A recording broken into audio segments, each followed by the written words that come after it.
And one of the things that I think about quite a bit is, who do I really, really need to see earn a promotion sometime in June, July, or very early August and get like 3 or 4 weeks in that higher level? So I come up with a bunch of guys. Zach Deloach is number one for me. He's 23. He's going to be 24 in August. He was a second-round pick in 2020. He spent 49 games in AA last year and struggled. He hit 227 with a 384 slugging and a 27% strikeout rate. He needs to do better. And I think if he does and he's consistent, he's entirely capable of it. I think AAA is within reach. And I think that's actually a player you probably challenge at AAA. And you don't really consider, because right now, if he can't help your big league club, the only place for him to go is AAA Tacoma.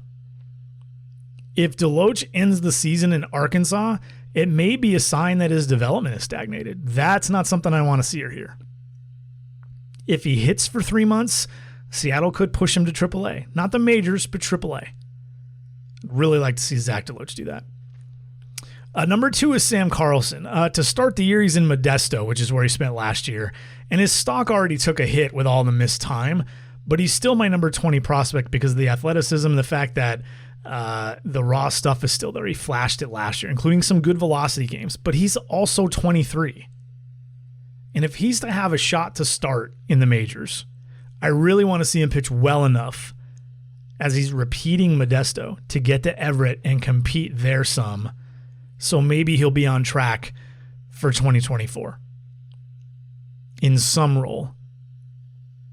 I mean, you could probably try and fast track him as a reliever, but there's just so much ability there. Otherwise, I might start thinking about his future role now. Like if he's still struggling in June, July to repeat his delivery, to pound the strike zone with 2 or 3 pitches, I might start thinking and talking to Sam about, how about we just throw you in the pen and you throw 98 and you'll just mostly throw your slider, which is your best secondary right now. And I'd rather not do that, but if you get to June or July and we just haven't seen a bunch of progress, you might have to do that. It might be best for Sam. So Sam is number 2. Number 3, Bryce Miller. He's 12th for me now. What happened with Bryce Miller is I had him early in the offseason. I had him in the low 20s, and then at the last second, he popped into the top 20.